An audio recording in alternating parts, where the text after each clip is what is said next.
दोस्तों, आखिर व्यक्ति को जीवन में औलाद से इन दो चीजों की उम्मीद कभी नहीं रखनी चाहिए। बुढ़ापे में दुखी नहीं रहोगे। दोस्तों, आखिर वो कौन सी दो चीजें हैं जिनकी औलाद से उम्मीद नहीं रखनी चाहिए? आखिर बुढ़ापे में औलाद अपने मां बाप को धोखा क्यों दे जाते हैं? दोस्तों, अगर आप भगवान श्री राम को सच्चे दिल से मानते हो तो कमेंट में सच्ची श्रद्धा से जय श्री राम जरूर लिखे। मैं भगवान श्री राम से प्रार्थना करता हूं कि हे प्रभु श्री राम, जो भी भक्त इस वीडियो को पूरा देखेगा और कमेंट में जय श्री राम लिखेगा, उनके घर परिवार को सुख शांति और संपत्ति से भर देना। दोस्तों, एक बार नारद जी नारायण नारायण कहते हुए भगवान श्री कृष्ण के पास द्वारिका आते हैं और भगवान श्री कृष्ण को प्रणाम करता है। भगवान श्री नारद जी को अचानक आया देखकर पूछते हैं कि देवर्षि नारद, आज आपका अचानक आगमन कैसे हुआ? तब नारद जी श्री कृष्ण से कहते हैं, हे प्रभु, मैं मन में एक विचित्र सवाल चल रहा है जिसका उत्तर मुझे नहीं मिल रहा है। उसी का उत्तर आपसे जानने मैं आपके पास द्वारिका आया हूं। श्री कृष्ण कहते हैं, कहो देवर्षि, तुम्हारे मन में कौन सा सवाल चल रहा है? हे प्रभु, जब मैं धरती लोक पर विचरण कर रहा था तब देखा कि बुढ़ापे में औलाद अपने मां बाप का सेवा करने के बजाय उसे घर से निकालकर जबरदस्ती वृद्धाश्रम में डाल रहे हैं। हे प्रभु, ये सब किस कारण से होता है, कृपया मुझे बताएं। श्री कृष्ण कहते हैं, हे देवर्षि, मैं इसका उत्तर आपको एक कथा के माध्यम से समझता हूं। इसे ध्यान पूर्वक पूरा सुनना, और जो भी व्यक्ति इस कथा को पूरा सुन लेता है उसको उनका औलाद कभी धोखा नहीं देगा। श्री कृष्ण कहते हैं, हे देवर्षि नारद जी, प्राचीन समय की बात है। किसी जंगल में एक मोर मोरनी का जोड़ा अपना घोंसला बनाकर रहते थे। वो दोनों पति पत्नी एक दूसरे से बहुत प्रेम करते थे। एक दिन की बात है, मोर की पत्नी गर्भवती हो जाती है। इस बात को जानकर कि अब वो दोनों माता पिता बनने वाले हैं, मोर और मोरनी बड़े प्रसन्न थे, बड़े खुश थे। मोर अपनी पत्नी का बड़ा ख्याल रखता था, हर दिन उसे दाना पानी लाकर घोंसले में दिया करता था। अब धीरे धीरे समय गुजरता गया और मोर की पत्नी का प्रसव का समय निकट आ जाता है। अब मोर की पत्नी बड़ी प्रसन्न थी। वह अपने पति मोर से कहती है कि पियारडी, हमारी संतान आने वाली है। बहुत ही जल्द मैं अपने बच्चों को जन्म देंगी। बुढ़ापे में वह हमारी खूब सेवा करेंगे, हमारा सहारा बनेंगे। अब हमें किसी बात की चिंता नहीं है, हमारी संतान हमारी खूब सेवा करेगी। दोस्तों, मोर कहता है कि प्रिय, हमें ऐसा नहीं सोचना चाहिए कि हमारी संतान हमारी सेवा करेगी या हमारा बुढ़ापे का सहारा बनेगा। मोर की पत्नी कहती हैं कि पीजी, आप ऐसा क्यों कह रहे हैं? हर संतान अपने माता पिता की सेवा करती है, फिर हमारी संतान हमारी सेवा क्यों नहीं करेगी? तब मोर कहता है कि हे प्रिय, मैं तुम्हें एक कहानी के माध्यम से बताता हूं कि बुढ़ापे में अपनी औलाद से माता पिता को इन दो चीजों की उम्मीद कभी ही नहीं करनी चाहिए, और जो भी मनुष्य इन दो बातों को याद कर लेगा वह अपने बुढ़ापे में कभी दुख नहीं भोगेगा। दोस्तों, अब मोर अपनी कहानी प्रारंभ करता है। मोर कहता है कि हे प्रिय, किसी नगर में एक व्यक्ति रहता था। उस व्यक्ति के घर में ईश्वर का दिया हुआ सब कुछ था। खूब रुपए, पैसे, धन दौलत, मान सम्मान, सब कुछ होने के बाद भी को पति पत्नी दुखी रहते थे। उनके दुख का कारण था कि ईश्वर की कृपा से उसके घर में सब कुछ था, इन कोई संतान नहीं थी। साथ इस बात को लेकर दोनों पति पत्नी अक्सर चिंतित रहते थे। इस तरह दोनों पति पत्नी को एक साथ रहते हुए 15 साल गुजर जाते हैं, लेकिन उनके घर में कोई संतान नहीं होती है। वह व्यक्ति अपनी पत्नी को अच्छे से अच्छे डॉक्टर को दिखाता है, महंगे से महंगे अस्पताल में जाकर वह अपनी पत्नी का इलाज करता है, पवित्र तीर्थ स्थान पर जाकर संतान प्राप्ति की मन्नत मांगता है, मंदिर में जाकर मथा टेकता है। तब कहीं जाकर शादी के 20 साल बाद उसकी इच्छा पूरी होती है।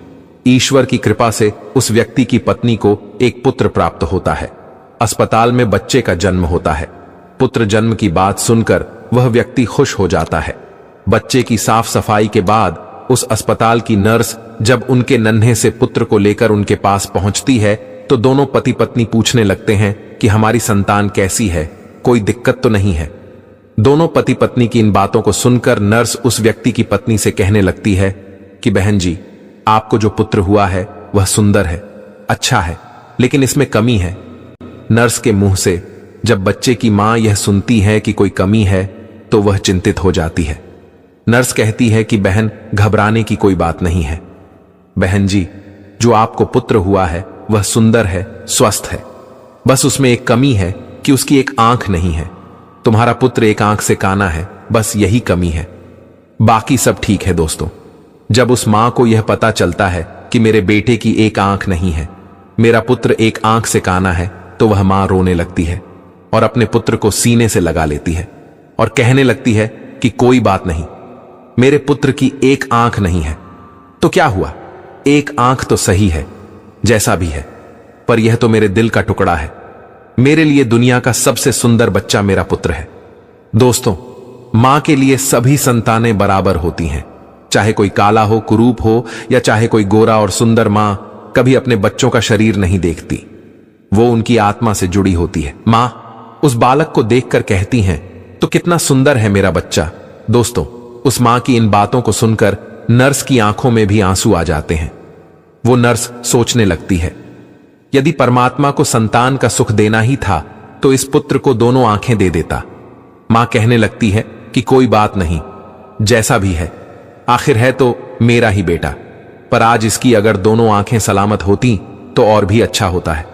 दोनों आंखों के साथ मेरा पुत्र कितना सुंदर लगता। दोस्तों, मां की इन बातों को वह नर्स सुनती है तो वो कहने लगती है, बहन जी, यदि आप चाहते हो कि आपके पुत्र की दोनों आंखें हों तो ऐसा भी हो सकता है। जब मां यह सुनती है कि उसके बच्चे की दोनों आंखें लग सकती हैं तो वो कहने लगी, नर्स मैडम, यह कैसे संभव।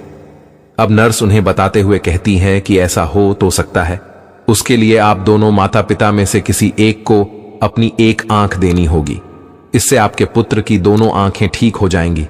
दोस्तों, नर्स की इन बातों को जब वो व्यक्ति सुनता है तो वह कहने लगता है, कोई बात नहीं नर्स मैडम, हमारे पुत्र की एक आंख तो सही सलामत है। हमारा पुत्र एक आंख से ही दुनिया देख सकता है, दूसरी आंख उसे लगाने की कोई जरूरत नहीं है। हमारा पुत्र जैसा भी है अच्छा है। मैं अपनी आंखें दान नहीं कर सकता क्योंकि मेरा घर मेरी मेहनत मजदूरी से ही चलता है। जब मेरी एक आंख नहीं होगी तो कैसे मैं अपने परिवार को पाल पाऊंगा, कैसे इस बच्चे का खर्च उठा पाऊंगा। यह तो तभी संभव है जब मेरी दोनों आंखें ठीक होगी। मैं एक पिता हो और अपनी पत्नी को और बच्चों को पालने का भार मेरे कंधों पर है। अब रही बात मेरे पुत्र के एक आंख की, तो ये सब परमात्मा की देन है। ईश्वर ने जिसे जिस रूप में भेजा है वह हमारा पुत्र उसी रूप में ठीक है। दोस्तों, पिता ने तो साफ इनकार कर दिया, लेकिन मां तो आखिर मां होती है, को नर्स से कहती है कि मैडम, यदि ऐसा हो सकता है तो मैं अपनी एक आंख अपने पुत्र को देना चाहती हूं। मेरा क्या है, मुझे तो घर पर ही रहना है, लेकिन मेरे बेटे को तो अपना पूरा जीवन काटना है। इसलिए नर्स मैडम, मैं अपनी एक आंख अपने पुत्र को देना चाहती हूं। जब वह व्यक्ति अपनी पत्नी से कहता है कि इस तरह तो तुम कानी हो जाओगी, तो वह मां कहती है कि मुझे मंजूर है कि मैं एक आंख से कानी हो जाऊं, लेकिन मैं अपने पुत्र को दोनों आंखों के साथ देखना चाहती हूं। मेरी एक आंख ले लो और मेरे बेटे को लगा दो। मेरे बेटे की जब दोनों आंखें होगी तो दोनों आंखों के साथ वह कितना सुंदर लगेगा। मैं अपने पुत्र को एक आंख दान में देना चाहती हूं। दोस्तों, इस प्रकार मां के कहने पर डॉक्टर उस मां की एक आंख निकालकर उसके पुत्र को लगा देते हैं। इस तरह पुत्र की दोनों आंखें सही हो जाती हैं और मां एक आंख पुत्र को देने के बाद एक आंख से काना हो जाती है। दोस्तों, मोड़ आगे अपनी पत्नी से कहता है कि प्रिय, कुछ दिन तक वे दोनों लोग अस्पताल में रहते हैं। जब दोनों मां बेटे स्वस्थ हो जाते हैं तो अस्पताल से मां बेटे को छुट्टी मिल जाती है। इस प्रकार वह व्यक्ति अपनी पत्नी और पुत्र को लेकर अपने घर आ जाता है और दोनों पति पत्नी मिलकर अपने नए पुत्र का पालन पोषण करने लगते हैं। इस प्रकार अपने बच्चों का पालन पोषण करते हुए और उनका पुत्र 5 साल का हो जाता है। सब कुछ अच्छा चल रहा होता है। तभी एक दिन उस बच्चों के पिता की किसी सड़क दुर्घटना में प्राण चले जाते हैं। जब उसकी पत्नी को अपने पति की मौत की खबर मिलती है तो वह बेचारी दहाड़े मारकर रोने लगती है। वह सोचने लगती है कि मेरा 4 साल का बच्चा है, घर में एक ही कमाने वाले थे और वो भी मुझे छोड़कर चले गए। अब मैं इस बच्चे का पालन पोषण कैसे कर पाऊंगी। अब ये सोच सोचकर वह जोर जोर से रोने लगती है। उसका रोना धोना सुनकर आस पड़ोस के लोग आ जाते हैं और उस लाचार मां को धीरज बंधाते हैं, उसे धीरज रखने को कहते हैं और किसी तरह समझा बूझकर उस व्यक्ति का अंतिम संस्कार करते हैं। दोस्तों, इस प्रकार वह लाचार मां अपने 5 साल के बच्चे के साथ जीवन बिताने लगती है। घर में जो जमा पूंजी थी वो सब संतान पाने की चाहत में उसके इलाज करने में पहले ही खर्च हो चुकी थी। पति की मृत्यु के बाद जो भी बचत थी वह पति के अंतिम संस्कार में चला जाता है। इस प्रकार वह मां दूसरों के घरों में झाड़ू पोछा करके, दूसरों के घरों में बर्तन मांजकर अपने पुत्र का पालन पोषण करने लगती है। वह मां दूसरों के घरों में झाड़ू पोछा करती, दूसरों के घरों में बर्तन साफ करती, लेकिन अपने पुत्र को कोई दुख तकलीफ नहीं होने देती। वो दूसरों के घरों में नौकरानी बनाकर पैसे कमाती, अपने पुत्र को खेलने के लिए अच्छे अच्छे खिलौने लेकर आती, अपने पुत्र को अच्छे अच्छे वस्त्र लाकर दे दी। हर समय अपने बच्चों के साथ परछाई की तरह बनी रहती थी।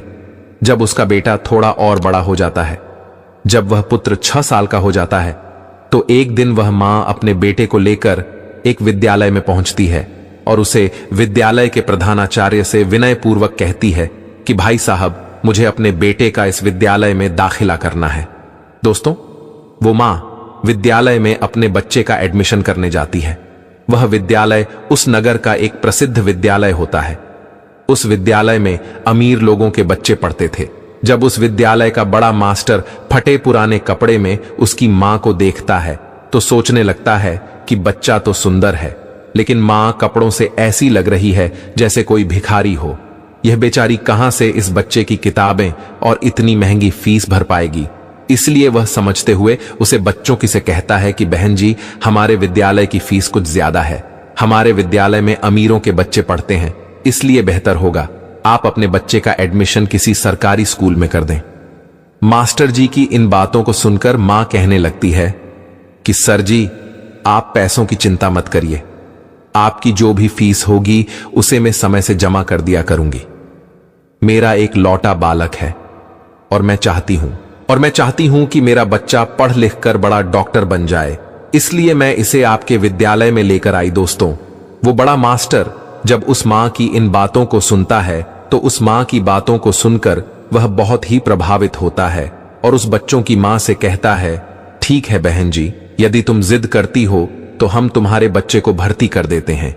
इस प्रकार उसके बच्चे का एडमिशन उस विद्यालय में हो आता है और वह बालक विद्यालय में पढ़ने जाने लगता है। दोस्तों, पहले तो वह मां 5 घरों में झाड़ू पोछा करके अपना गुजारा कर लेती थी, लेकिन अब अपने पुत्र के एडमिशन के बाद अपने पुत्र की पढ़ाई की खातिर बुद्ध 10 घरों में काम करने लगी। वह मां दूसरों के घरों में झाड़ू पोछा करके अपने पुत्र को पढ़ाने लिखाने लगती है। पढ़ते पढ़ते वो पुत्र जब 5वीं कक्षा में आ जाता है, जब उसकी उम्र 10 साल की हो जाती है, तो एक दिन स्कूल के सभी बच्चे मिलकर उस बालक को छोड़ने लगते हैं और खेल खेल में कहने लगते हैं कि देखो देखो, एक आंख वाली काली मां का बेटा आ गया, इसकी मां एक आंख से कहानी है। दोस्तों, वो लड़का जब अपने सहपाठियों की इन बातों को सुनता है तो क्रोध में भर जाता है। उसे बहुत बुरा लगता था। जब विद्यालय की छुट्टी होती है तो छुट्टी के समय हमेशा की तरह उसकी मां उसे लेने आती है। आज भी वो एक आंख से कहानी मां अपने बेटे को स्कूल में लेने आई थी। तो वह लड़का अपनी मां से कहता है कि मां, कल से मुझे विद्यालय में छोड़ने मत आना और बुलवाने भी बताना। जब मां पूछती है कि पुत्र क्या बात हो गई, तुम ऐसा क्यों कह रहे हो, तो लड़का कहने लगता है कि मां, तुम्हारी सूरत ठीक नहीं है, तुम्हें एक आंख से कहानी हो। तुम जब मेरे साथ विद्यालय में आती हो तो मेरे साथ के लड़के मेरा मजाक उड़ाते हैं और तुम्हारी वजह से मुझे शर्मिंदा होना पड़ता है। तुम ऐसी हो वैसी हो, इस तरह की बातें करते हैं। दोस्तों, वो लड़का अपनी मां से दुनिया भर की शिकायतें करता है। जब वह मां अपने पुत्र के मुख से इन बातों को सुनती है तो उसे बहुत दुख होता है, लेकिन अपने पुत्र की इन बातों को सुनकर वह चुप रहती है और अपने पुत्र की बातों को सहन कर लेती है। मां कहती हैं, कोई बात नहीं पुत्र, तुम चाहते हो तो मैं तुम्हारे साथ कल से विद्यालय नहीं होंगी, लेकिन तुम अकेले विद्यालय कैसे आ पाओगे। अपनी मां की इन बातों को सुनकर वह पुत्र कहता है, मां, अब मैं बड़ा हो गया और अब मैं इस काबिल हो चुका हूं कि मैं अकेला विद्यालय जा सकता हूं, इसलिए तुम्हें मेरे साथ विद्यालय आने की कोई जरूरत नहीं है। अपने पुत्र की इन बातों को सुनकर वह मां कहती है, ठीक है पुत्र, आज के बाद मैं तुम्हारे स्कूल में तुम्हारे साथ नहीं आऊंगी। लेकिन बेटा, तुम सावधानी से घबराना। तुम्हारे पिता की सड़क दुर्घटना मौत हुई थी। यह सोच सोचकर मुझे डर लगता है। पुत्र कहता है, मां, तुम चिंता मत करो, मुझे कुछ नहीं होगा। मैं अकेला ही आया जाया करूंगा। दोस्तों, उस दिन के बाद से वह पुत्र अकेला ही विद्यालय आने जाने लगता है। जैसे जैसे पुत्र बड़ा होता गया, वैसे वैसे पुत्र के खर्च भी बढ़ते चले गए। जैसे जैसे पुत्र के खर्चे बढ़ते गए, वैसे वैसे उस मां पर काम का बोझ भी बढ़ता चला गया। दोस्तों, धीरे धीरे समय गुजरता चला गया और इस प्रकार वो लड़का विद्यालय की पढ़ाई पूरी कर लेता है और उसकी पूरी क्लास में सबसे अच्छे नंबर आते हैं। इसके बाद वह आगे की पढ़ाई करने के लिए शहर चला जाता है। दोस्तों, जब पुत्र शहर में जाता है तो उधर उसकी मां जो पैसा कमाती थी वो पैसा कम पड़ने लगता है, क्योंकि पहले तो सिर्फ किताबें और फीस का खर्चा था। लेकिन जब बेटा शहर चला जाता है तो उसके और भी खर्च बढ़ गए थे। लेकिन उस मां ने हार नहीं मानी। पहले जहां 15 घरों में काम करके अपने बेटे का खर्चा पूरा करती थी, वहीं पुत्र के शहर जाने के बाद वो 30 घरों में बर्तन साफ करने लगी और झाड़ू पोछा करती। दिन भर मेहनत करती और मेहनत करते करते रात के 11 बज जाते थे। तब जाकर वह बेचारी मां अपने पुत्र के लिए महीने का 5000 भेज पाती थी। वह इसलिए इतनी मेहनत करती थी कि एक दिन जब उसका बेटा पढ़ लिख कर बड़ा डॉक्टर बन जाएगा तो मुझे सुख मिलेगा। एक न एक दिन मुझे भी आराम मिलेगा। आज मेरी मेहनत से मेरा बेटा डॉक्टर बन जाएगा तो मेरे बेटे के साथ रहकर मैं भी सुखी रहेंगे। इसलिए वो मां खूब मेहनत करती थी और 30 घरों में काम करके अपने पुत्र के लिए पैसा भेजा करती थी। इस प्रकार मेहनत करते करते समय से पहले ही बूढ़ी हो जाती है। धूप में उसका गोरा रंग काला पड़ जाता है, लेकिन वो अपने पुत्र के लिए कोई दिक्कत नहीं होने देती है। दोस्तों, मोड़ आगे अपनी पत्नी मोर से कहता है कि प्रिय, जब ऐसे ही कुछ दिन और बीत जाते हैं तो उस मां को एक दिन एक पत्र मिलता है। उसमें लिखा होता है कि मां, अब मैं शहर में बड़ा डॉक्टर बन चुका हूं, अब तुम्हें मेरे लिए पैसे भेजने की जरूरत नहीं है। दोस्तों, जब उस मां को यह पत्र मिलता है कि मेरा बेटा डॉक्टर बन गया है तो वह बहुत खुश हो जाती है और सोचने लगती है कि पति के जाने के बाद यह मेरा बेटा ही तो मेरा सहारा है और मेरी जैसी इच्छा थी कि मेरा बेटा डॉक्टर बन जाए तो वो इच्छा भी मेरी पूरी हो गई। दोस्तों, उस माह के बेटे ने यह बात मां को पत्र लिखकर बताई थी कि माह में डॉक्टर बन गया हो, लेकिन वो बेटा अभी तक गांव में मां से मिलने नहीं आया। जब उस बूढ़ी मां को यह पत्र मिलता है तो वह बूढ़ी मां पूरे गांव में मिठाइयां बांटती है और सारे गांव के लोगों को बड़े गर्व से बताती है कि उसकी में सफल हो गई, उसका बेटा अब डॉक्टर बन चुका है। इस प्रकार वह मां अपने पुत्र के गांव आने का इंतजार करने लगती है। वह मां सोचने लगती है कि मेरे बेटे को शहर गए हुए बहुत समय बीत चुका है, अब वो डॉक्टर बन गया है तो वह मुझसे मिलने के लिए गांव जरूर आएगा। मैं अपने पुत्र की आरती उतारेंगे, उसकी पसंद का भोजन बनाऊंगी। दोस्तों, अब वह मां अपने पुत्र के आने की राह देखती है। हर दिन वो इंतजार करती है कि आज मेरा पुत्र आता होगा। किसी की गाड़ी घर के सामने से निकलती तो वह मां दौड़कर घर के बाहर जाती। उसे लगता है कि उसका पुत्र आया होगा। इस तरह इंतजार करते करते उसे कई दिन बीत गए। रात में उस मां को नींद नहीं आती थी। वह सोचने लगती कि जाने क्या मजबूरी है, मेरा बेटा मुझे लेने क्यों नहीं आया, कब मुझे अपने साथ ले जाएगा। अब वो दिन नहीं आएंगे कि मैं दूसरों के घरों में बर्तन साफ करो, दूसरों के घरों में झाड़ू पोछा करो। अब तो मैं आराम से बैठकर अपने बेटे की कमाई का खाऊंगी। अब तो मेरे बेटे के घर में नौकर चाकर भी होंगे, गाड़ी बंगला भी होगा। अब मेरे दुख के दिन बीत चुके हैं। इसी तरह वह मां सारे दिन बेटे के सपने देखा करती थी। दोस्तों, इस तरह उस मां को अपने बेटे का इंतजार करते हुए 1 साल बीत जाता है, लेकिन वह बेटा 1 साल में एक दिन भी मां के पास नहीं आता है। फिर एक दिन उस मां के पास बेटे का दूसरा पत्र आता है। उस पत्र में लिखा होता है कि मां, मेरी शादी हो गई है और तुम्हें पता है जिस लड़की के साथ मेरा विवाह हुआ है वह बहुत ही अमीर घर की है। जिस लड़की से मेरा विवाह हुआ है वो एक बहुत बड़े डॉक्टर साहब की बेटी है। मैंने प्रसिद्ध डॉक्टर की बेटी के साथ अपना विवाह किया है। मेरी पत्नी बहुत ही सुंदर है। दोस्तों, जब वो मां उस पत्र में लिखी बातों को पढ़ती है तो उसकी आंखों से आंसू की धारा बहने लगती है। उसे बड़ा ही दुख होता है, क्योंकि मां तो सोच रही थी कि अब बेटा डॉक्टर बन गया है तो मेरे बेटे के लिए अच्छे अच्छे रिश्ते आएंगे। मैं अपनी पसंद की लड़की के साथ अपने बेटे की शादी करूंगा। लेकिन उस पत्र को पढ़कर उस मां के सारे अरमान धूल में मिल जाते हैं। मां सोचती है कि हे भगवान, मैंने ऐसे कौन से पाप किए थे, ऐसी मुझसे कौन सी गलती हो गई जो मुझे इतनी बड़ी सजा मिल रहे। हर माता पिता का सपना होता है कि वे अपने हाथों से अपने बेटे को दुल्हा बनाएं, अपने हाथों से अपने बेटे को सजाएं और अपना आशीर्वाद देकर अपने बेटे की शादी करवाई। लेकिन मेरे पुत्र ने तो अपनी शादी में मुझे बुलाया तक नहीं, मुझे बताया तक नहीं और विवाह कर लिया। क्या मैं यही दिन देखने के लिए अपने पुत्र को पढ़ा लिखा कर इतना बड़ा किया था?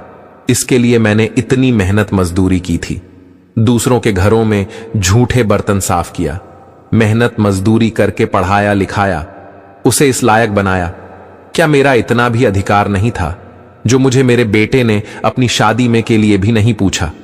अब शादी करने के बाद पत्र लिखकर बता रहा है कि मां मैंने शादी कर ली। दोस्तों, यह सोच सोचकर वह मां पूरी रात आंसू बहाती रही। इतना होने के बाद भी मां अपने पुत्र को दुआएं देती रही, रोते रोते सो जाती है। दोस्तों, फिर भी उस मां के मुंह से अपने बेटे के लिए आशीर्वाद ही निकलता है। कहती है, कोई बात नहीं बेटा, तुमने बिना बताए शादी कर ली, लेकिन मेरा आशीर्वाद तुम्हारे साथ है। अम्मा सोचती हैं कि मेरे पुत्र ने विवाह तो कर लिया, उसकी पत्नी भी आ गई। अब हो सकता है कि मेरा बेटा और बहू दोनों मिलकर मुझसे मिलने मेरे घर आए। मैं अपनी बहू को देखूंगी, बहू मेरी सेवा करेगी, मैं अपने पुत्र वधू को आशीर्वाद दूंगी। यह सोच सोचकर वह मां अपने बेटे और बहू का इंतजार करने लगती है। दोस्तों, इस तरह उस मां को अपने बेटे और बहू का इंतजार करते करते 1 साल निकल जाता है। लेकिन 1 साल बीतने के बाद भी उस मां से मिलने बेटा नहीं आता है, न बहू आती है। फिर कुछ दिन बाद उस मां को तीसरा पत्र मिलता है, जिसमें लिखा होता है कि हे मां, अब तुम दादी बन गई हो, भगवान की कृपा से हमारे घर बैठा आया है। दोस्तों, जब यह खबर उस मां को मिलती है तो उसका धैर्य जवाब दे जाता है, उसकी सहन शक्ति जवाब दे देती है। मां का पुत्र बड़ा डॉक्टर बन जाए, विवाह कर ले, उसका बेटा हो जाए और उसकी मां को पता ना चले तो उसके दिल पर क्या बीतेगी। जिस पुत्र का जीवन बनाने में उस मां ने अपना सब कुछ कुर्बान कर दिया, उस पुत्र का वर्षों से चेहरा न देखा हो तो अपने पुत्र के लिए व्याकुल होना स्वाभाविक है। जब वह मां अपने पुत्र के लिए ज्यादा व्याकुल हो जाती है तो उस मां के मन में आता है कि अब तो रहा नहीं जाता हो। फिर कुछ देर के लिए विचारों में खो जाती है, सोचती है, चलो कोई बात नहीं, होता भी हो गया है तो बहुत अच्छी बात है। अब मैं अपने पोते को देखूंगी, मैं अपने पोते को अपनी गोद में खेल आऊंगी। अब मेरा बेटा जरूर मेरी बहू और पोते के साथ मेरे पास आएगा। यही सब सोच सोचकर वह मां व्याकुल होने लगती है। जब इंतजार करते करते उस मां को 36 महीने बीत जाते हैं और जब उस मां से मिलने कोई भी नहीं आता है तो उस मां के सब्र का बांध टूटने लगता है। वो व्याकुल हो जाती है और उस व्याकुलता में घुमा यह फैसला करती है कि चाहे कुछ भी हो जाए, मैं अपने पोते को देखने जरूर जाऊंगी। दोस्तों, यह निर्णय करके मां अपने बेटे और बहू से मिलने के लिए शहर के लिए चल देती है। किसी तरह वह पता पूछते पूछते उस शहर में पहुंच जाती है जिस शहर में उसका बेटा रहता था। उस शहर में पहुंचकर वह बूढ़ी मां एक रिक्शा वाले को अपने पास बुलाती है और रिक्शा वाले को अपने बेटे का पत्र दिखाते हुए कहती है, बेटा, मुझे इस जगह पर जाना है। रिक्शा वाले ने पता देखा और बूढ़ी मां को अपने रिक्शा में बैठा लेता है और उस बूढ़ी मां को उस बताए हुए पते पर ले जाता है। दोस्तों, कुछ समय बाद वह रिक्शा वाला बूढ़ी मां को लेकर बड़े डॉक्टर के बंगले पर पहुंच जाता है और बंगले के सामने अपना रिक्शा खड़ा कर देता है और उस बूढ़ी माता से कहता है कि मां जी, तुमने जो पता दिखाया था तुम उस पते पर पहुंच चुकी हो। ये जो सामने बांग्ला है, यहीं रहते हैं। डॉक्टर साहब, वह मां उस रिक्शा वाले को किराया देती है और अपना झोला उठाकर बंगले की तरफ चल देती है। मां की नजर जब डॉक्टर साहब के बंगले पर पड़ती है तो वह खुश हो जाती है। वह देखती है कि सुंदर आलीशान बंगला बना हुआ है। बंगले के सामने चमचमाती गाड़ी खड़ी है और दरवाजे पर चपरासी बैठे हुए हैं। यह देखकर उस मां को बड़ी खुशी होती है कि कितने सुंदर घर में मेरा बेटा रहता है। दोस्तों, वो मोर आगे कहता है कि प्रिय, वह बूढ़ी मां जो एक थैली में अपने पोते के लिए, खिलौने बहू के लिए साड़ियां और कुछ मिठाइयां लेकर आई थी। जब वो थैले को लेकर वह मां बंगले के अंदर जाने लगती है तो जैसे ही बंगले के अंदर घुसती है तो गेट के पास खड़े एक चपरासी की नजर उस पर पड़ती है। चपरासी देखता है कि फटे पुराने कपड़े पहने एक काली कलूटी बुढ़िया, जो एक आंख से कहानी है, बंगले के अंदर घुसे जा रही है। जब वह चपरासी उस महिला को देखता है तो कहने लगता है कि तुम्हें किससे मिलना है, इस तरह अंदर कहां चली जा रही हो। चपरासी के जब ये शब्द उस मां के कानों में पड़ते हैं तो वह मां एकदम से रुक जाती है और चपरासी से कहती है कि यहां पर मेरा बेटा रहता है, मेरे बेटे के पुत्र हुआ है, इसलिए मैं अपने मुद्दे को देखने आई। चपरासी उस मांग को डांटते हुए कहता है, बुढ़िया, तूने कभी अपनी शक्ल देखी है? तुम्हें पता है कि यह किसका बांग्ला है? यह एक बड़े डॉक्टर साहब का बंगला है। तब वह मां कहने लगती है, मुझे पता है यह डॉक्टर साहब का बंगला है, और जो तुम्हारे डॉक्टर साहब हैं वही मेरे पुत्र हैं। वह हंसी कहने लगता है, अरे बुढ़िया, तुम गांव देहात की महिला ना, तुम्हारे कपड़े ठीक है, मैं तुम्हारी शक्ल ठीक है, डॉक्टर साहब तुम्हारे बेटे कैसे हो सकते हैं? दोस्तों, जब यह बात पास में खड़ा हुआ एक दूसरा चपरासी सुनता है तो वह भी उस मां के पास पहुंच जाता है। जब उसे पता चलता है कि यह बुढ़िया कह रही है कि डॉक्टर साहब आपकी मां है, तो वह चपरासी उनसे पूछने लगता है कि मां, आपके पास कोई प्रमाण है जिससे हम पता कर सके कि तुम हमारे डॉक्टर साहब की मां हो? जब वो मां उस दूसरे चपरासी की इन बातों को सुनाती है तो तुरंत ही अपनी साड़ी के पल्लू में बंधा हुआ वह पत्र उस चपरासी को दिखाती है जो उसके पू ने अपनी मां को भेजे था। जब चपरासी उस पत्र को खोलकर देखता है और भेजने वाले का पता देखता है तो उस बूढ़ी मां से माफी मांगने लगते हैं और कहते हैं, हे माता, हमें माफ कर दो, हमें नहीं पता था कि तुम डॉक्टर साहब की मां हो। दोस्तों, वो मां कहती हैं कि चलो कोई बात नहीं, मैं तुम्हें माफ कर दे, मुझे बताओ कि मेरा बेटा और बहू कहां पर है। तब वह चपरासी दूर से इशारा करते हुए कहता है कि ऊपर जो कमर दिख रहा है वह तुम्हारे बेटे का कमरा है और वो अभी इस समय घर पर ही है। दोस्तों, अब वह मां अपना सामान तो नीचे रख देती है कि सामान को तो मैं बाद में ले जाऊंगी, पहले अपने पोते को देख लेती हूं, बहू को देख लेती हूं।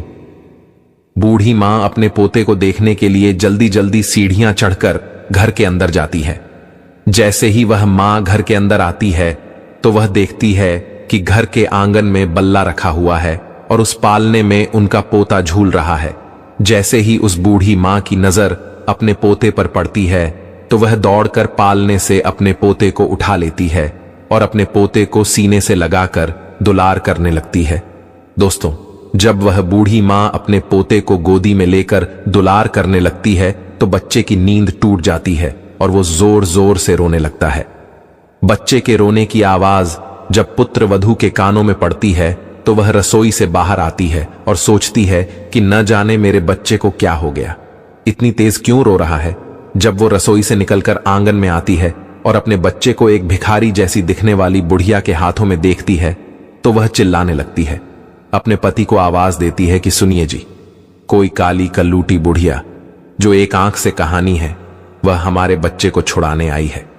पत्नी का चिल्लाना सुनकर पति भी नीचे आ जाता है तो पति के आते ही बहू अपने बच्चे को बूढ़ी मां से छीनकर अपने सीने से लगा लेती है और अपने पति से कहती है कि तुमने घर में कैसे चपरासी रखें, कोई भी हमारे घर में घुसा चला आता है, देखना यह भिखारी बुढ़िया हमारे बच्चे को चुराने आ गए। दोस्तों, वो बूढ़ी मां कहती हैं कि बहू मैं चोर नहीं हो, मैं तो तुम्हारी सास हो और ये तुम्हारे पास जो खड़ा है वो मेरा बेटा है, तुम्हारी गोदी में जो खेल रहा है वो मेरा पोता है, मैं भला पोते को चुराकर कहां ले जाऊंगी। जब बहू माता जी की इन बातों को सुनती है तो वह अपने पति से कहती है कि यह बुढ़िया क्या कह रही है, क्या सच में यह भिखारी जैसी दिखने वाली आपकी मां है क्या? ऐसे ही गरीब परिवार में आपने जन्म लिया है, मुझे पहले तो कभी आपने बताया नहीं कि आपकी कोई मां भी है। जब बेटा अपनी पत्नी की इन बातों को सुनता है तो कहने लगता है कि यह बुढ़िया जिसके लिए मैंने अपनी जवानी को कुर्बान कर दिया, वह कह रहा है कि यह बुढ़िया झूठ बोल रही है, यह मेरी मां नहीं है, इस संसार में मेरा एक ही सहारा था, आज तो वो भी छूट गया। दोस्तों, वो मां समझ जाती है कि मेरे पुत्र ने बड़े घर की बेटी के साथ विवाह किया है, मेरा बेटा बड़े पद पर पहुंच गया, इसलिए मुझे पहचानने से इनकार कर रहा है। मां ने कहा, बेटा कोई बात नहीं, मुझे लगा कि तुम मेरे पुत्र हो, इसलिए मैं तुम्हारे पास चली आई, क्योंकि तुम्हारे जैसा एक मेरा भी पुत्र है जिसे मैंने मेहनत मजदूरी करके डॉक्टर बनाया है। जो मेरे जीने का सहारा था। लेकिन अब मुझे पक्का यकीन है कि तुम मेरे बेटे नहीं हो सकता है। मुझसे गलती हो गई है दोस्तों। इतना कहकर वह मां रोती रोती घर की सीढ़ियों से नीचे उतरने लगती है और सोचने लगती है कि बुढ़ापे में एक ही सहारा था और वह भी आज मुझसे छूट गया। अब किसके सहारे में गया? एक आस थी, वह भी टूट गई। वह सोचती है कि जिसे मैं जीवन की खुशी समझा था, जिसको मैंने अपने जीवन जीने का अधिकार माना था, जो जीवन की नया को पार लगाने वाला था, वहीं बुढ़ापे का जीवन नया को मझधार में डूबा रहा है दोस्तों। इस प्रकार रोते रोते मां भारी कदमों से नीचे उतरने लगते हैं। अब वो मां सोचती है कि जब बेटे ने ही मुंह मोड़ लिया है तो अब जीकर मैं क्या करूंगी? अब बेटा ही नहीं रहा तो इस जीवन का क्या होगा प्रकार? वह मां अपने बेटे के घर से बाहर निकल जाती है और बंगले के बाहर जो चपरासियों का कमरा था वहां पहुंच जाती है और एक चपरासी को अपने पास बुलाकर कहती है, बेटा मुझे एक पत्र लिखवाना है। क्या तुम मेरे लिए इतना कर सकते हो दोस्तों? क्योंकि चपरासियों को तो पहले ही पता था कि यह बूढ़ी औरत डॉक्टर साहब की मां है, इसलिए वे तुरंत ही कागज कलम ले आता है और पूछने लगता है कि बताओ मां जी, मुझे क्या लिखना है? इस तरह बूढ़ी मां बोलती जाती है और वह चपरासी लिख आता जाता है। जब वह पत्र पूरा लेख जाता है तो वह मां उस चपरासी से कहती है, बेटा मुझे बहुत जोरों की प्यास लगी है, क्या तुम मेरे लिए थोड़ा पानी ला सकते हो दोस्तों? उस मां के कहने पर चपरासी तो बूढ़ी मां के लिए पानी लेने चला जाता है और इधर वह बूढ़ी मां अपनी साड़ी का फंदा पंखे में डालकर और आत्महत्या कर लेती है। जब चपरासी पानी लेकर वापस लौटता है तो कमरे का नजारा देखकर हैरान रह जाता है। चपरासी ने देखा कि वह माताजी फांसी के फंदे पर झूल रही है। अब तुरंत ही वह जाकर यह खबर डॉक्टर साहब को देता है।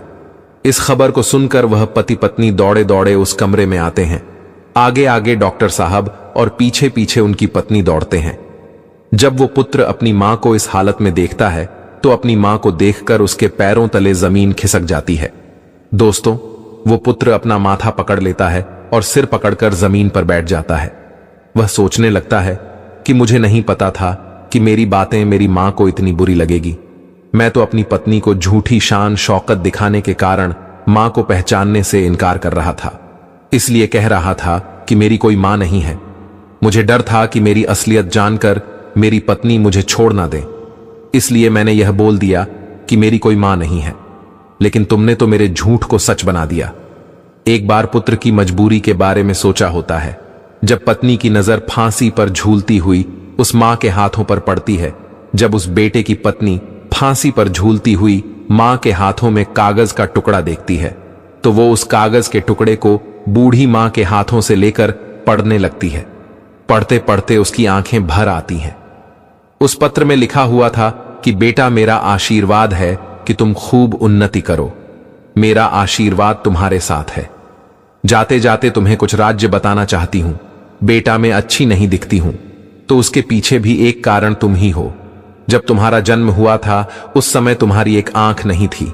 मैंने अपनी एक आंख तुम्हें देखकर तुम्हें सुंदर बनाया था, सुंदर रूप दिया, और मैं कुरूप हो गई। और इस कुरूप चेहरे से तुम नफरत करते हो क्योंकि मैं कहानी हो और दूसरा मेरा रंग काला है। यह भी ऐसा नहीं था बेटा।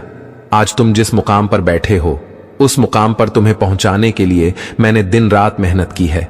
मैंने कभी नहीं देखा कि कितनी गर्मी है, कितनी सर्दी है। तुम्हें पढ़ाने लिखाने के लिए, तुम्हारे खर्च उठाने के लिए मेन काली कलूटी हो गई, उसका भी मुझे कोई मलाल नहीं है। तुम सुंदर हो, इसकी मुझे खुशी है। मैं तुम्हें देखना चाहती थी, अपने पोते को देखना चाहती थी, अपनी बहू से मिलना चाहती थी, इसलिए मैं शहर चली आई, क्योंकि तुमने तो कभी गांव जाकर मेरा हाल नहीं पूछा। लेकिन जब मैं स्वयं चलकर तुमसे मिलने आई तो तुमने तो मुझे पहचानने से इनकार कर दिया। इसीलिए लगा कि अब दुनिया में मेरा कोई नहीं है, अब जीने का मेरा उद्देश्य खत्म हो गया है। जब कोई रहा नहीं तो मेरे जीने का क्या फायदा बेटा। जाते जाते ईश्वर से प्रार्थना करती हूं कि तुम सदा खुश रहो, तुम्हारी संतान खुश रहे। दोस्तों, जब उसे बेटे की पत्नी यह पत्र पढ़कर अपने पति को सुनाती है तो उस बेटे का सिर शर्म से नीचे झुक जाता है। उसे अपने आप से घृणा होने लगती है कि जिस मां ने मेरी जिंदगी बनाने में अपना सब कुछ ने और चावल कर दिया, वही मां आज मेरी चौखट पर मुझसे मिलने आई तो मैंने एक गिलास पानी तक नहीं पूछा। किस प्रकार दोनों पति पत्नी अपनी गलती के लिए उस मरी हुई मां से माफी मांगते हैं, लेकिन अब क्या हो सकता था? वो मां तो उनकी माफी सुनने के लिए वहां मौजूद नहीं थी, उनसे बहुत दूर जा चुकी थी, जहां से कोई नहीं आता। दोस्तों, अब डॉक्टर साहब के जीवन में सिर्फ पछताना ही रह गया था। कैसी यह दुनिया है। कुछ लोगों के जीवन में मां नहीं होती तो वह सारे जीवन मां के लिए तरसते हैं, और जिसके जीवन में मां होती है तो उस मां की बच्चे कदर नहीं करते। दोस्तों, पत्नी और बच्चे दोबारा मिल सकते हैं, पर मां दोबारा नहीं मिल सकती है। एक संतान ही माता पिता के जीने का सहारा होती है, बुढ़ापे की लाठी होती है। ऐसे में जब बेटा ही अपने धन के नशे में, अपने पद के नशे में माता पिता को पहचानने से इनकार कर देता है, या अपने माता पिता को भुला देता है, या घमंड में आकर उनका अपमान कर देता है, तो दुनिया में माता पिता को सबसे बड़ा दुख ऐसे ही बेटों से होता है। माता पिता अपनी संतानों का भविष्य बनाने के लिए, उन्हें सफल बनाने के लिए अपना पूरा जीवन लगा देते हैं, और जब वही संतान धन और पद के नशे में अपने मां बाप का अपमान करते हैं तो उन्हें बहुत ही पीड़ा होती है। दोस्तों, मोर आगे कहता है कि हे प्रिय, यदि आपके मां बाप है तो उनका आदर करना चाहिए, क्योंकि मनुष्य की सफलता में मां बाप का ही योगदान है। कुछ मूर्ख बच्चे पूछते हैं कि मां तुमने हमारे लिए क्या किया है? अरे मूर्ख बच्चे, जो कुछ किया है माता पिता नहीं तो किया है। तुमको बनाया, तुमको पढ़ाया, खाया, तुम्हें पालने में दुख उठाए, माता पिता को भूलकर तुम तो अपने आप को भूल गए हो। बच्चा ये भूल जाता है कि मां बाप के अतिरिक्त दुनिया में दूसरा उसका कोई भला चाहने वाला नहीं है। माता पिता मर के भी तुम्हारा भला ही चाहेंगे। ऐसा ही देशी तुम्हें कहां मिलेगा? और सब लोग जो तुम्हारे अपने होने का दावा कर रहे हैं, वो सिर्फ एक निश्चित समय तक और एक मतलब तक ही तुम्हारा भला चाहते हैं, लेकिन माता पिता बिना स्वार्थ के जीवन भर तुम्हारा हित चाहते हैं। दोस्तों, मोर आगे कहता है कि हे प्रिय, एक पुत्र को जन्म देने में एक स्त्री अपनी सुंदरता को खो देती है, लेकिन वही पुत्र जब जवान होता है, जब उसकी शादी हो जाती है, तो वही पुत्र अपनी पत्नी की सुंदरता में अपने माता पिता को खो देता है। माता पिता अपनी संतान के सुखों के लिए सब कुछ त्याग देते हैं, लेकिन जब बच्चे बड़े हो जाते हैं, कुछ देने के काबिल हो जाते हैं, तो हम क्या देते हैं? सिर्फ आंसू, लाचारी, दुख, अकेलापन। दोस्तों, जो संतान माता पिता को सिर्फ इसलिए भुला देती है कि उनके बुढ़ापे को देखकर आपके मित्रों में आपकी इज्जत कम हो जाएगी, तो यह उनकी सबसे बड़ी भूल है। उम्र उस पड़ाव पर पहुंचने के बाद आपकी और आपके मित्रों की भी यही